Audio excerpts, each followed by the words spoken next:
Welcome to A9 TV. ముందుగా headlines చూద్దాం. ఉప ముఖ్యమంత్రిగా పవన్ బాధ్యతల స్వీకరణ. విజయవాడ క్యాంపు కార్యాలయంలో పూజలు. అనంతరం డిప్యూటీ సీఎంగా బాధ్యతల స్వీకరణ. డిప్యూటీ సీఎం హోదాలో పలు శాఖల మంత్రిగాను బాధ్యతలు. అనంతరం పలు ఫైళ్లపై సంతకాలు.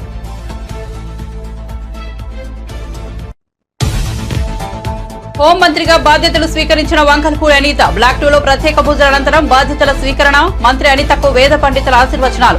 బొకేలు అందించి ఆమెకు శుభాకాంక్షలు తెలిపిన పార్టీ నేతలు, ఉన్నతాధికారులు.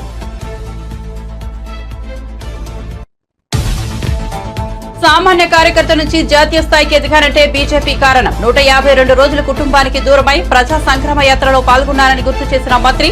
కేంద్ర మంత్రిగా బాధ్యతలు స్వీకరించిన అనంతరం కరీంనగర్ కు చేరుకున్న సంజయ్ ఎమోషనల్ కామెంట్స్. జగన్ అసెంబ్లీకి రావాలి, సమస్యలపై మాట్లాడాలన్న మంత్రి పయ్యావుల కేశవ్. సమావేశాల్లో రాష్ట్ర అభివృద్ధికి, ప్రజా సంక్షేమానికి సంబంధించి అర్థవంతమైన చర్చ జరగాలన్న కేశవ్. చంద్రబాబు సారథ్యంలో జవాబుదారీతనంతో కూడిన పారదర్శక పాలన అందిస్తామని హామీ. గత ప్రభుత్వం గృహ నిర్మాణ నిధులను దుర్వినియోగం చేసిందని మంత్రి కీలక వ్యాఖ్యలు. జగనన్న కాలనీలకు నిధులని కేంద్రమేనన్న మంత్రి కొలుసు పార్థసారథి. అన్ని సౌకర్యాలతో గృహాలు నిర్మించే బాధ్యత ప్రభుత్వానిదేనని వెల్లడి.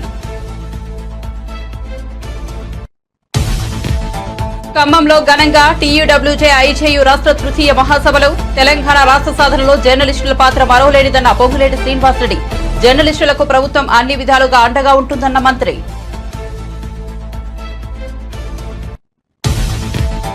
హరీష్ రావుకు డిప్యూటీ సీఎం బట్టి విక్రమార్క కౌంటర్. గత 10 ఏళ్ల పాలనను హరీష్ రావు మర్చిపోయారా అని ప్రశ్న.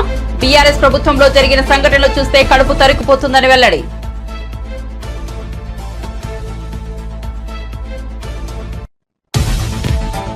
తనపై అన్యాయంగా కేసులు పెట్టారంటూ కన్నీళ్లు పెట్టుకున్న జేసీ ప్రభాకర్ రెడ్డి. గత వైసీపీ ప్రభుత్వంలో చాలా అన్యాయం జరిగిందన్న జేసీ. తమ కుటుంబంపై దొంగలుగా ముద్ర వేసి జైలుకు పంపించారని ఆవేదన.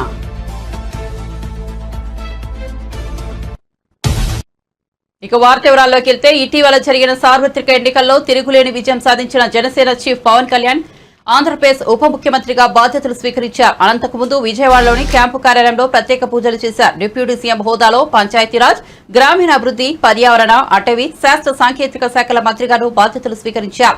అనంతరం పలు ఫైళ్లపై మంత్రి హోదాలో సంతకాలు చేశారు. బాధ్యతలు చేపట్టిన పవన్ కు అధికారులు, ఎమ్మెల్యేలు అభినందనలు తెలిపారు. మంత్రులు నాదెండ్ల మనోహర్, కందుల దుర్గేష్, ఎంపీ తంగెళ్ల ఉదయ్ శ్రీనివాస్, ఎమ్మెల్యే వంశీకృష్ణ శ్రీనివాస్ యాదవ్, పిఠాపురం మాజీ ఎమ్మెల్యే వర్మ తదితరులు పవన్ ను కలిశారు.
ఏపీలో శాంతి భద్రతలకు విఘాతం కల్పించాలని చూస్తే సహించేది లేదని హోంమంత్రి వంగల్పూడి అనిత హెచ్చరించారు. హోంమంత్రిగా సచివాలయంలో బుధవారం ఆమె బాధ్యతలు స్వీకరించారు. అనంతరం మీడియాతో మాట్లాడుతూ 100 రోజుల యాక్షన్ ప్లాన్ తో ముందుకెళ్లనున్నట్లు తెలిపారు. గంజాయి, డ్రగ్స్ రవాణా తగ్గించడమే లక్ష్యంగా పనిచేస్తామన్నారు. పోలీసుల్లో గత ప్రభుత్వ ఆలోచనలతో ఉన్నవారు పక్కకు తప్పుకోవాలని కోరారు. తప్పు చేసిన వారికి శిక్ష తప్పదని హెచ్చరించారు.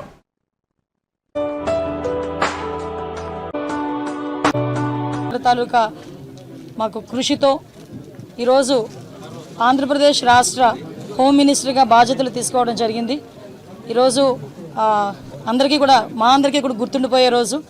ఎందుకంటే ఎన్నో స్ట్రగుల్స్ ఫేస్ చేసి ఈరోజు అధికారంలోకి వచ్చిన తర్వాత కూడా సామాన్య మధ్యతరగతి కుటుంబానికి సంబంధించిన నేను ఒక సామాన్య టీచర్ని హోమ్ మినిస్టర్గా చేసిన చంద్రబాబు నాయుడు గారికి, లోకేష్ గారికి, పవన్ కళ్యాణ్ గారికి, ఎన్డీఏ లీడర్స్ అందరికీ కూడా, ముఖ్యంగా నా పాయకరపేట నియోజకవర్గ ప్రజలందరికీ కూడా పేరు పేరున ధన్యవాదాలు, నమస్కారాలు తెలియజేసుకుంటున్నా.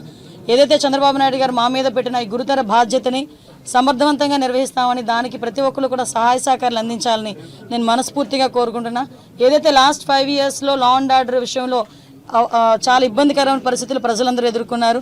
ముఖ్యంగా గంజాయి డ్రగ్స్ విషయంలోని కానీ విచ్చలవిడిగా ఉన్న గంజాయి డ్రగ్స్ నిర్మూలించడం కానీ, అదేవిధంగా అమ్మాయిల మీద జరుగుతున్న అఘాయిత్యాల మీద ఉక్కుపాదం మోపడం కానీ, రాబోయే కాలంలో లా అండ్ ఆర్డర్ విషయంలో ఎక్కడా కూడా ఎటువంటి ఇబ్బంది లేకుండా ఆంధ్రప్రదేశ్ ప్రజలందరూ కూడా సుఖ సంతోషాలతో ఉండాలని మనస్ఫూర్తిగా కోరుకుంటూ దానికి మేమందరం కూడా కృషి చేస్తాం. దానికి ప్రజలందరి దగ్గర నుంచి కూడా సహాయ సహకారాలు అందించాలని, మీడియా పరంగా మిమ్మల్ని అందరినీ కూడా సహాయ సహకారాలు అందించాలని మనస్ఫూర్తిగా కోరుకుంటున్నాం. ఓటింగ్ సంబంధించిన బడ్జెట్ రిలేటెడ్ మీద ఈరోజు పెట్టడం జరిగింది. ఫస్ట్ బడ్జెట్ రిలేటెడ్ పెట్టడం జరిగింది. ఇంకా మేము కూర్చోవాలి, ఒకసారి ఒక మీటింగ్ కూర్చోవాలి యాక్చువల్గా. ఎందుకంటే చాలా ఇష్యూస్ ఉన్నాయి. ఇప్పుడు దిశ పోలీస్ స్టేషన్ ఆల్రెడీ దిశ చట్టం ఏమీ లేకుండా దిశ పోలీస్ స్టేషన్స్ అనేది మార్చారు. ఆ దిశ పోలీస్ స్టేషన్ అనేది పేరు కూడా మార్చాలి. అట్ ద సేమ్ టైం చాలా ఇష్యూస్ ఉన్నాయి. పోలీస్ డిపార్ట్మెంట్ వాళ్ళు చాలా ఇబ్బందులు వాళ్ళు ఎదుర్కొంటున్నారు. డిపార్ట్మెంట్ వైజ్గా ఇబ్బందులు చాలా ఉన్నాయి వాళ్ళకి కూడా. ఈవెన్ ఇప్పటికీ కూడా కొన్ని పోలీస్ స్టేషన్లోని మినిమం ఎమ్యూనిటీస్ లేకుండా వాళ్ళు ఇబ్బందులు పడే పరిస్థితి కనిపిస్తూ ఉంది. అలాంటి విషయంలోని కానీ రాబోయే సిచ్యువేషన్స్లో ఇప్పుడు గాంజా డ్రగ్స్ విషయంలో ఏదైతే ఇనిషియేషన్ తీసుకున్నామో దాని మీద కూడా ఒక టాస్క్ ఫోర్స్ ఏర్పాటు చేసుకొని దాన్ని కూడా ముందుకు తీసుకెళ్లే కార్యక్రమంలో రేపు ఫర్దర్గా మేము కూడా ముందుకెళ్తాం. ముందులాగే మేము వ్యవహారం చేస్తాము, ఇంతకు ముందులాగే మేము బిహేవ్ చేస్తామంటే కనుక అటువంటి సిచ్యువేషన్స్లో నేను చార్జ్ తీసుకోక ముందే చెప్పాను పోలీస్ డిపార్ట్మెంట్ వాళ్ళకి. అటువంటి వాళ్ళు ఎవరైనా ఇంకా బ్లడ్ అలా నడుస్తూ ఉంది అనుకుంటే కనుక ప్లీజ్ మీరే పక్కకు తప్పుకుంటే పని చేసే వాళ్ళు వస్తారు. నేను ఈ రోజు ఏదో చంద్రబాబు నాయుడు గారికో పవన్ కళ్యాణ్ గారికో ఎన్డీఏ లీడర్స్కో మాకో పనిచేయమని చెప్పట్లే. ప్రజలకు అనుగుణంగా పనిచేయండి, ప్రజా రక్షణ విషయంలో పనిచేయండి. మీరు ఏదైతే కాకి డ్రెస్ వేసుకున్నారో దానికి గౌరవంగా మీరు అందరూ పనిచేయండి అని చెప్తున్నా. అంటే వాళ్ళు ఏమనుకుంటున్నారంటే సోషల్ మీడియా అంటే నా పెన్ను నా పేపరు నాకు నచ్చింది రాసుకుంటాను అంటారు. కానీ నీకు నచ్చింది రాసుకుంటే నీ ఇంట్లో బీరోలో పెట్టుకోవాలి, అంతేగాని పబ్లిక్ డొమైన్లో పెడితే అది పబ్లిక్ అవుతుంది. కాబట్టి అటువంటి విషయాలు కంపల్సరీ కోర్టు లాయర్ డిపార్ట్మెంట్ లీగల్గా కూడా దాని మీద నేను ఒకసారి చూసుకుంటాను, మాట్లాడతాను. నేను ఒకటి మాత్రం చెప్పగలండి, ఏదో అనుకోవచ్చు అనిత హోమ్ మినిస్ట్రీకి వచ్చింది అమ్మాయికి ఏం తెలుసు. నిజంగానే హోమ్ మినిస్ట్రీలో నాకు ఓనమాలంటే ఇప్పటికిప్పుడు నేర్చుకుంటున్నా, ఇంకా నేర్చుకుంటా. యాజ్ పర్ లానే వెళ్తాం, ఎక్కడ కూడా డీవియేషన్ అనేది ఉండదు. ఎవరైతే తప్పు చేశారో తప్పు చేసిన వాళ్ళకి ఎట్టి పరిస్థితుల్లోనే శిక్ష మాత్రం పడుద్ది. అందులో ఎప్పుడో మేము చాలా రోజులైపోయింది మా మీద కేసులు పెట్టేసి మేము బెయిల్స్ మీద బయటకు వచ్చేసాం అనడానికి కూడా లేదు. ఆల్రెడీ బెయిల్ మీద బయటకు వెళ్ళిపోయిన వాళ్ళని కూడా తీసుకొచ్చి మళ్ళీ కేసులు ఓపెన్ చేసే పరిస్థితులు కూడా చాలా ఉన్నాయి వాళ్ళు అదే రకంగా ఉంటే కనుక. సో అలాంటి సిచ్యువేషన్స్లో ఎక్కడ కూడా లా అండ్ ఆర్డర్ విషయంలో కాంప్రమైజ్ అయ్యే ప్రసక్తే లేదు. ఒకటైతే క్లియర్, ఈ 100 days ప్లాన్లో కంపల్సరీగా గంజాయి డ్రగ్స్ రవాణా అన్నది మ్యాక్సిమం తగ్గిస్తాం. ఎందుకు కేసులు ఎత్తాలి, దేనికి కేసులు ఎత్తాలి? ఈరోజు తెలుగుదేశం పార్టీ ఆఫీస్ మీద దాడి జరిగింది. ఈరోజు ఆ దాడి జరిగిన ఇష్యూ గురించి ఎంతవరకు వచ్చింది ఏంటన్నది మేము కూడా తెలుసుకోవాలి. చాలామంది చంద్రయాన్ పేక్ కోసి చంపారు, ఇంకా చాలామంది విషయాలు చాలా అన్యాయాలు జరిగినాయి. అలాగని తెలుగుదేశం పార్టీ వాళ్ళ మీద కాదండి, మామూలు నార్మల్ పబ్లిక్ మీద కూడా అక్రమంగా కేసులు బనాయించిన వాళ్ళు చాలామంది ఉన్నారు, బాధితులు చాలామంది ఉన్నారు.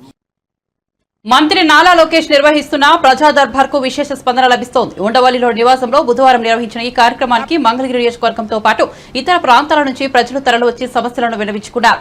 మంత్రి నాలా లోకేష్ ను కలిశాక తమ సమస్యను వెంటనే పరిష్కరించారని విశాఖ నగరానికి చెందిన ఓ మహిళ తెలిపారు.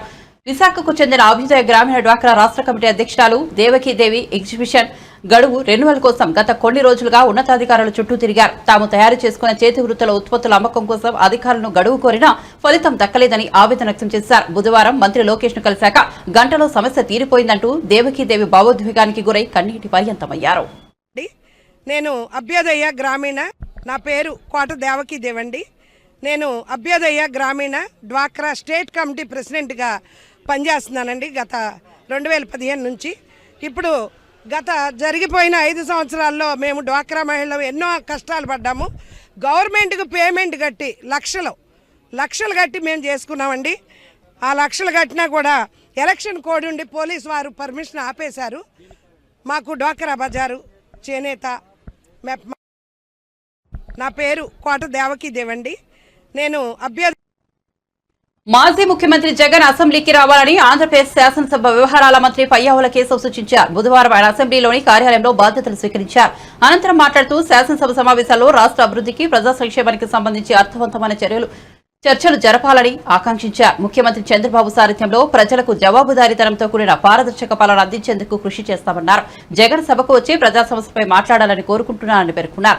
ఇప్పుడు సభలో స్వపక్షమైన విపక్షమైన తామే అన్నారు. ప్రజల కోసం ఏ పాత్ర పోషించడానికైనా సిద్ధంగా ఉంటామన్నారు. బాధ్యతలు స్వీకరించిన తర్వాత ఈ నెల 21, 22 తేదీల్లో అసెంబ్లీ నిర్వహణ నేపథ్యంలో ఇందుకు సంబంధించిన దస్త్రాలపై సంతకాలు చేశారు. అనంతరం సమావేశాల నిర్వహణ తదితర అంశాలపై అధికారులతో సమీక్ష నిర్వహించారు. ఎన్టీఆర్ చిత్రపటం వద్ద నివాళులర్పించారు.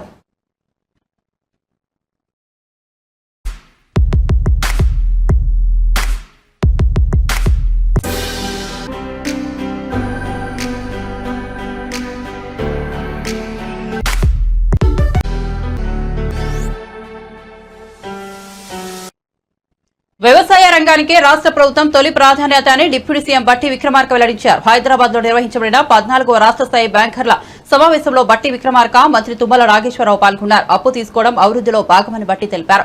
బ్యాంకులు ప్రాధాన్యత రంగాలకు ఇచ్చే రుణ పరిమితిని తగ్గించడం సంతోషకరమన్నారు. వ్యాపార రంగం అభివృద్ధిలో బ్యాంకులది కీలక పాత్ర అని, వ్యవసాయం, ఫార్మా, స్థిరాస్తి రంగాలకు త్వరితగతిన రుణాలు ఇవ్వాలని కోరుతున్నానన్నారు. అలాగే మాజీ మంత్రి హరీష్ రావుకు బట్టి విక్రమార్క కౌంటర్ ఇచ్చారు.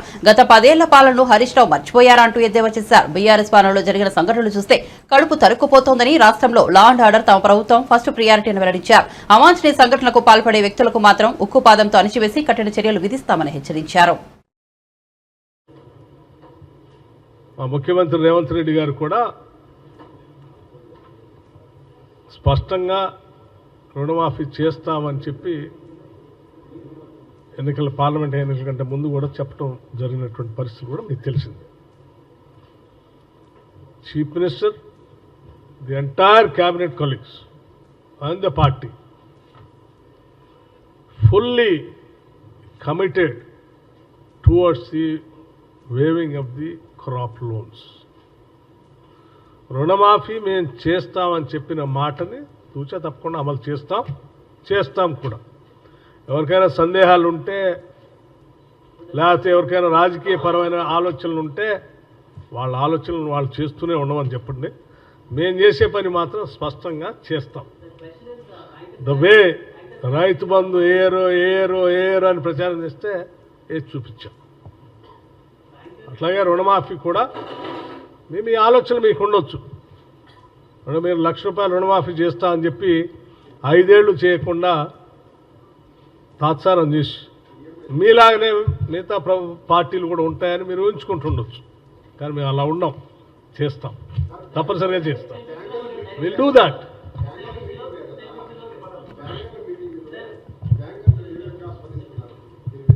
ఎస్ఎల్బిసి మీటింగ్ సంబంధించి ఈ రాష్ట్రానికి సంబంధించి సమగ్రమైనటువంటి ప్రణాళిక కోసం జరిగేటువంటి meeting. Not only loan waiver, many other things are also there. So ఆ లెండింగ్ సంబంధించి సమావేశం జరిగింది. అందులో స్పష్టంగా వాళ్ళు చెప్పాల్సింది. జగన్ ప్రభుత్వంలో పథకాలన్నీ నేతి బీరకాయ తరహాలోనే అమలయ్యాయని మంత్రి కొలుసు పార్థసారథి అన్నారు. అమరావతిలో నిర్వహించిన మీడియా సమావేశంలో ఆయన మాట్లాడారు. వైఎస్ఆర్సీపీ ప్రభుత్వంలో 26 లక్షల ఇళ్లలో కేవలం 6 లక్షలు మాత్రమే నిర్మించారని తెలిపారు. పేదలందరికీ ఇల్లు అని చెప్పి సగం పనులు చేశారని విమర్శించారు. గడిచిన 5 ఏళ్లలో గృహ నిర్మాణంలో రాష్ట్రం అథమ స్థానంలో నిలిచిందన్నారు. వైఎస్ఆర్సీపీ ప్రభుత్వం యూనిట్ కాస్ట్ను కూడా తగ్గించింది. లబ్దిదారులకు 945 కోట్ల మేర బిల్లులను కూడా ఎగ్గొట్టారు. గృహ నిర్మాణ శాఖకు ఇవ్వాల్సిన 3070 కోట్ల మేర నిధులు కూడా గత ప్రభుత్వం మళ్లించింది. పెండింగ్లో ఉన్న ఇళ్ల నిర్మాణం పూర్తి చేసే బాధ్యత టీడీపీ ప్రభుత్వం తీసుకుందన్నారు. కేంద్ర ప్రభుత్వం ఇచ్చే నిధులు దారి మళ్లించడంతో పాటు రాష్ట్ర వాటాగా ఇవ్వాల్సిన నిధులు ఇవ్వలేదు. గడిచిన 5 ఏళ్లలో పశ్చిమ బెంగాల్లో 45 లక్షల ఇళ్లు నిర్మించారన్నారు. ఏపీలో కేవలం 6.08 లక్షల ఇళ్లు మాత్రమే కట్టగలిగారు. లేఅవుట్లలో సదుపాయాల కొరత ఉంది. మళ్లించిన నిధులు దేనికి వాడారన్నది ప్రస్తుతం ప్రశ్నగా మిగిలిందన్నారు. ఆ నిధులు రిషికొండ ప్యాలెస్ కు మళ్లించారా లేదా ఇతర అంశాలకైనా అని తెలుస్తామన్నారు.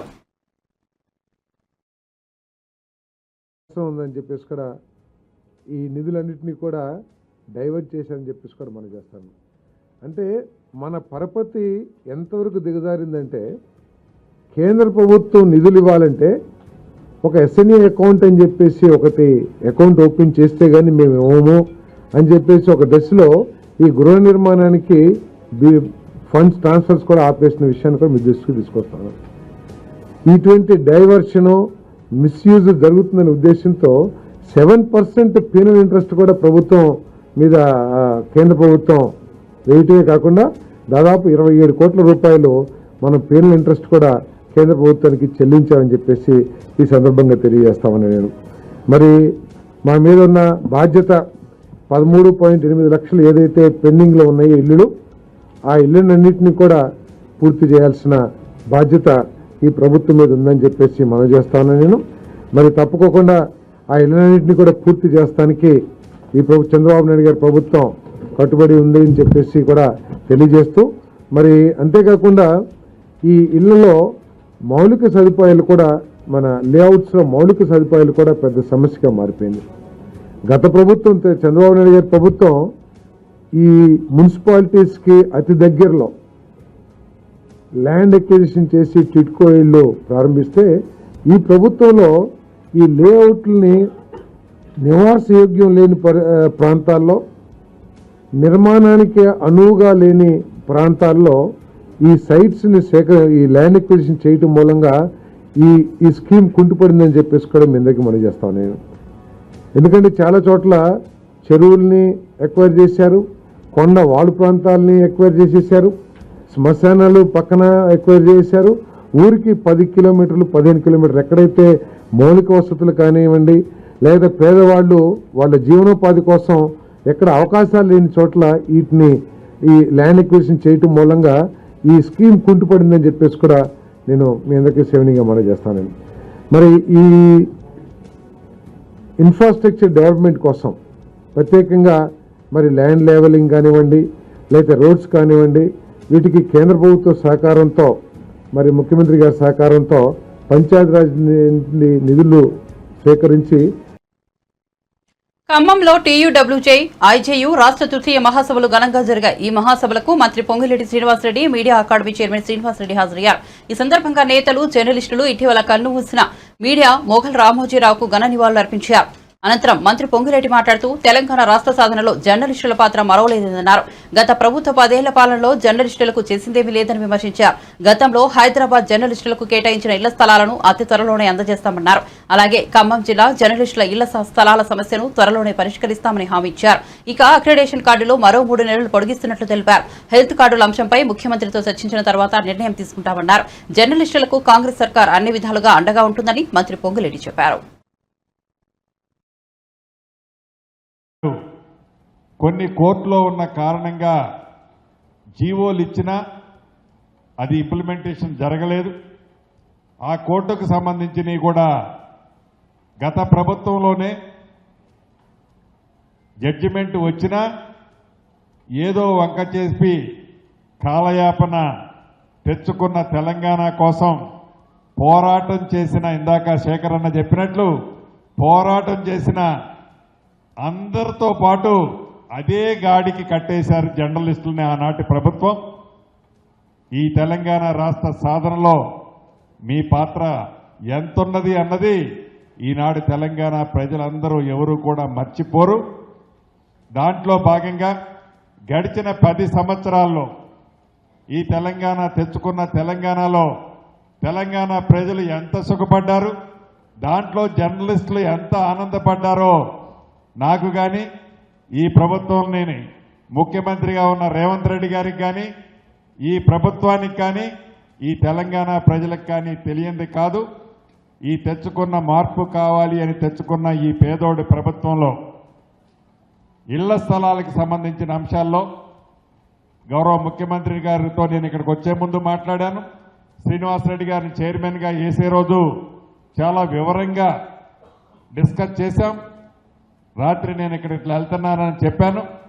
అతి కొద్ది రోజుల్లోనే హైదరాబాదుకు సంబంధించిన గతంలో జీవోలు ఇచ్చి, ఆ జీవోలు ఇచ్చినవి న్యాయస్థానాల్లో కొన్ని విషయాల్లో ఇబ్బందులుండి ఆగిన అంశాన్ని యుద్ధ ప్రాతిపదిక మీద అతి కొద్ది రోజుల్లోనే ఆ ల్యాండ్ మీకు హ్యాండ్ ఓవర్ చేయటం జరుగుద్దని ఈ వేదిక మీద నుంచి గౌరవ చైర్మన్ గారితో పాటు సభ్యులకు తెలియజేస్తున్నాను. అదే రకంగా గతంలో ఖమ్మంలో ఇచ్చారు కొన్ని. ఎందుకంటే నాకు స్వార్థం ఉంటుంది. ఆ స్వార్థంలో ప్రధానమైంది ఈ జిల్లా వాస్తవుడిని కాబట్టి ముందు ఖమ్మం జిల్లా మిత్రులకి గతంలో జీవో ఇచ్చి ఆగిపోయింది. దాంట్లో చిన్న చిన్న పొరపాట్లున్నాయి. అటు రెవెన్యూ శాఖలో కూడా మంత్రిని నేనే కాబట్టి వచ్చేటప్పుడు కలెక్టర్ గారికి, కొత్త కలెక్టర్ గారికి కూడా నేను చెప్పాను, ఆదేశించాను. ముఖ్యులు మీ సమావేశాలు అయిన తర్వాత కలెక్టర్ గారిని కలిసి వారు దానికి ఆల్టర్నేటివ్ ల్యాండ్ ఏదైతే మీకు చూపిస్తారు దాన్ని మీరు ఎస్ అనుకుంటే ప్రపోజల్ పంపిస్తే విత్ ఇన్ కపుల్ ఆఫ్ డేస్లోనే దాన్ని కూడా మీకు జీవో రూపంలో ఇస్తాను. అంతేకాదు మీకు ఈ నెలాఖరికల్లా అక్రిడేషన్ కార్డ్స్, అదే రకంగా మీ బస్సు పాసులు కూడా టైం అయిపోతుందని చైర్మన్ గారు మిగతా మిత్రులు నాకు చెప్పారు. 3-4 రోజుల క్రితమే మీ ఫైలు 3 మంత్స్కి ఎక్స్టెన్షన్ చేస్తూ ఆల్రెడీ సంతకం పెట్టాను. కలెక్టర్లకి అవి కూడా ఆదేశాలు ఇవ్వాలి కానీ రేపు. ఈ బాధ్యత కరీంనగర్ ప్రజల పెట్టిన భిక్ష అని, సామాన్య కార్యకర్త నుంచి జాతీయ స్థాయికి ఎదిగానంటే బీజేపీ కారణమని బండి సంజయ్ అన్నారు. 152 రోజులు కుటుంబానికి దూరమై ప్రజా సంగ్రామ యాత్రలో తన వెంట ఉన్నానని గుర్తు చేశారు. కేంద్ర మంత్రిగా బాధ్యతలు స్వీకరించిన అనంతరం తొలిసారిగా సొంతగడ్డ కరీంనగర్ కు చేరుకున్న బండి సంజయ్ కి బీజేపీ కార్యకర్తలు బుల్డోజర్తో అపూర్వ స్వాగతం పలికారు. బుల్డోజర్లపై నుంచి పూలు చల్లి గజమాలతో సత్కరించి అభిమానాన్ని చాటుకున్నారు. కరీంనగర్ గడ్డకు పాదవివందనం చేయడం ద్వారా తనను ఎంపీగా గెలిపించిన ప్రజలకు ధన్యవాదాలు తెలిపారు. కేంద్ర మంత్రి అయినా, నాయకులు ప్రజల ఆశీర్వాదంతో నేను నాయకునైనా, ఇలా కేంద్ర మంత్రి అయినా, నరేంద్ర మోడీ గారి ప్రభుత్వంలో వారి ఆశీర్వాదంతో, అమిత్ షా గారి శాఖలో వారి సహాయ మంత్రిగా బాధ్యతలు నిర్వహించే అవకాశం మా జాతీయ అధ్యక్షులు జేపీ నడ్డా గారు ఇవ్వడం, జాతీయ నాయకత్వం ఇవ్వడం నిజంగా చాలా సంతోషం. ఆ తల్లి అమ్మవారి దయతోని ఈరోజు ఈ స్థాయిలో ఉన్న నేను ఒక కార్పొరేటర్ స్థాయి నుంచి వాళ్ళ కేంద్ర సహాయ మంత్రి స్థాయికి ఎదిగిన అంటే ఇది కేవలం భారతీయ జనతా పార్టీలో మాత్రమే సాధ్యం. రాష్ట్ర అధ్యక్షునిగా ఉన్నప్పుడు, నేను రాష్ట్ర అధ్యక్షుడు ఉన్నప్పుడు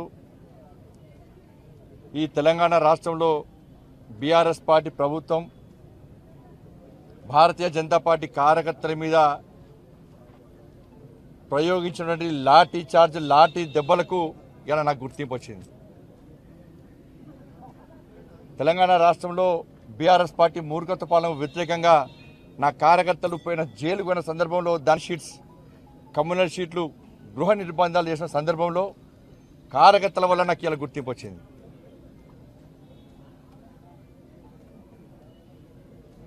వాళ్ళ అనేక మంది నాయకులు, కార్యకర్తలు ఇలా ప్రజా సంగ్రామ యాత్ర చేపడుతుంటే దాదాపు 150 రోజుల పాటు వాళ్ళ కుటుంబాలకు దూరమై వాళ్ళ సొంత పనులు పక్కబెట్టి మోడీ గారి యొక్క ఆశీర్వాదంతో, మా జేపీ నడ్డా గారి యొక్క ఆదేశం మేరకు మేము తెలంగాణ రాష్ట్రంలో నిర్వహించిన ప్రజా సంగ్రామ యాత్రలో నా అడుగులో అడిగేసి ఇవాళ నాకు చేదోడు వాదోడు ఉన్నటువంటి ప్రజా సంగ్రామ యాత్రలో పాల్గొన్నటువంటి కార్యకర్తల యొక్క కష్టమే వాటి వల్లనే నాకు ఈరోజు ఈ బాధ్యత, ఈ గుర్తింపు వచ్చింది. అందుకే ఇది కార్యకర్తలకు అంకితం. ఈ బాధ్యత కూడా, ఈ పదవి కూడా కార్యకర్తలకు అంకితం. ఆ రోజు కార్యకర్తలు అంత అగ్రెసివ్గా కొట్టాడుకుంటే, కార్యకర్తలు జైలుకు పోకుంటే. బస్సుల కొనుగోలు విషయంలో వైఎస్ఆర్సీపీ ప్రభుత్వం తమను దొంగలుగా చిత్రీకరించి జైలుకు పంపారని మాజీ ఎమ్మెల్యే జేసీ ప్రభాకర్ రెడ్డి తీవ్రస్థాయిలో మండిపడ్డారు. వైఎస్ఆర్సీపీ ప్రభుత్వంలో ఐపీఎస్ సీతారామాంజనేయులు, అప్పటి మంత్రి పేర్ని నాని, డీటీసీ శివరాంప్రసాద్ ఆదేశాలతో వేధించారని ధ్వజమెత్తారు. 10 రోజుల్లో అధికారులు తనకు న్యాయం చేయాలని డిమాండ్ చేశారు. లేదంటే ఎస్పీ కార్యాలయం, డీటీసీ ఆఫీస్ ముందు తాను, తన కుటుంబ సభ్యులు నిరాహార దీక్ష చేస్తామని జేసీ ప్రభాకర్ రెడ్డి హెచ్చరించారు. బస్సులు దొంగవి తెచ్చినామని, ఇది పంజాబ్ గవర్నమెంట్, ఇది మా మెడ్రాస్ గవర్నమెంట్ ఉంది. పంజాబ్ గవర్నమెంట్లో 7,000 బండ్లు అమ్మినారు. సుప్రీంకోర్టు రూల్ జడ్జిమెంట్ ఏముంది, after April 1, 2017 manufacturer or agent can't sell the vehicle in India. 7,000 బండ్లకు గాను పంజాబ్ గవర్నమెంట్ ఏం చేసిందంటే ఒక పెద్ద అనౌన్స్మెంట్ ఇచ్చింది. ఎవరి దగ్గర ఇలాంటి బండ్లు ఉంటే, తమిళనాడులో కూడా ఇచ్చింది, ఎక్కడైనా సరే ఇలాంటి బండ్లు ఎవరన్నా మీరు కొనింటే బై మిస్టేక్ రిజిస్ట్రేషన్ చేసినది, అమ్మినది, మీరు బండ్లన్నీ వెనక్కి అంటే పంజాబ్లో ఒకటేసారి 5,700 బండ్లు సరెండర్ చేసినారు. ఆంధ్రప్రదేశ్లో ఈ రోజు కూడా ఈ బండ్లు ఉన్నాయి. ఇది మొత్తం మిస్టేక్ మ్యానుఫ్యాక్చరర్ది. ఎవడేడు రిజిస్టర్ చేసినాడో వాళ్ళకన్నీ ఉద్యోగాలు కూడా పోయినాయి. మాదిరి భద్రరాత్రిలో వచ్చి ఇంట్లో పట్టుకొని పోతారు. దీనికి ఎస్పీ కూడా కారకుడే. నన్ను పట్టుకొచ్చిన వాళ్ళందరి మీద రాశాను. నేను హైకోర్టుకు పోయినా, హైకోర్టుకు పోతే ఆర్డర్ ఏమి ఇచ్చినారు చూడండి. ఈ డబ్బులు గవర్నమెంట్లో కానీ ఇండివిజువల్గా ఎవడో నీ బస్సు పట్టుకున్నారో ఇమ్మన్నారు. వైఎస్ఆర్ గవర్నమెంట్లో నేను ఈ గవర్నమెంట్ ఏమను చంద్రబాబు ఒకవేళ నేను పోయి అడిగితే అన్ని చేస్తాను నాకే. But I have to prove my self. లేదంటే రేపు ఆయన అంటారు. దీంట్లో సీతారామాంజనులు మెయిన్. సీతారామాంజులు వదలను. వాడు పేరుని నాని తన అసిస్టెంట్ కమిషనర్ ప్రసాద్ రావు, ఈయన డీటీసీ శివప్రసాద్, అందరూ బ్రేక్ ఇన్స్పెక్టర్లో మీ ఇళ్ళ కాడొచ్చి కూర్చుంటా. ఈ రోజు నుంచి 10 రోజుల లోపల ఎస్పీ కూడా ఇచ్చి వచ్చిన బ్యాడ్ ఎంక్వైరీ, మా డీటీసీ ఎంక్వైరీ చేయి. ఆల్ బ్రేక్ ఇన్స్పెక్టర్స్ నా బండ్లు పట్టుకునే ప్రతి బ్రేక్ ఇన్స్పెక్టర్ మీ ఇళ్ళ కాడ కూర్చోడి కాంపెన్సేషన్ కట్టించుకుంటే నేను న్యాయం కోరుతాను. బులెటిన్ ముగించే ముందు హెడ్లైన్స్ మరోసారి చూద్దాం. ఉప ముఖ్యమంత్రిగా పవన్ బాధ్యతల స్వీకరణ. విజయవాడ క్యాంపు కార్యాలయంలో పూజలు. అనంతరం డిప్యూటీ సీఎంగా బాధ్యతల స్వీకరణ. డిప్యూటీ సీఎం హోదాలో పలు శాఖల మంత్రిగాను బాధ్యతలు. అనంతరం పలు ఫైళ్లపై సంతకాలు.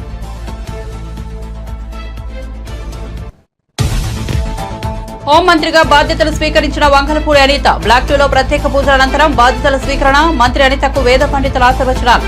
ఒకేలా అందించి ఆమెకు శుభాకాంక్షలు తెలిపిన పార్టీ నేతలు, ఉన్నతాధికారులు.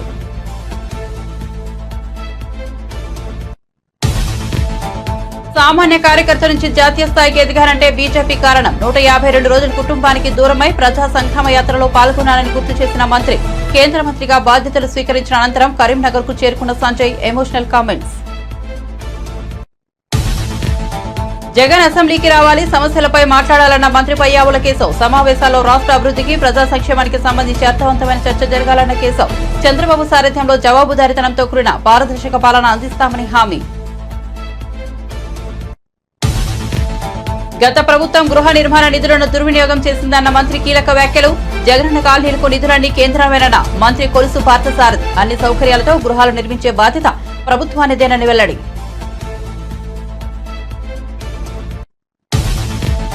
ఖమ్మంలో ఘనంగా టీయూడబ్ల్యూజే, ఐజేయూ రాష్ట్ర తృతీయ మహాసభలు. తెలంగాణ రాష్ట్ర సాధనలో జర్నలిస్టుల పాత్ర మరవలేనిదన్న పొంగులేటి శ్రీనివాసరెడ్డి. జర్నలిస్టులకు ప్రభుత్వం అన్ని విధాలుగా అండగా ఉంటుందన్న మంత్రి.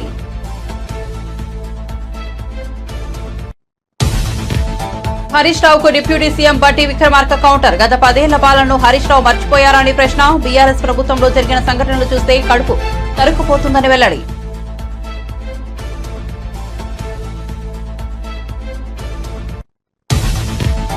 తనపై అన్యాయంగా కేసులు పెట్టారంటూ కన్నీళ్లు పెట్టుకున్న చేసి ప్రభాకర్ రెడ్డి. గత వైసీపీ ప్రభుత్వంలో చాలా అన్యాయం జరిగిందన్న చేసి తమ కుటుంబంపై దొంగలుగా ముద్ర వేసి జైలుకు పంపించారని ఆవేదన.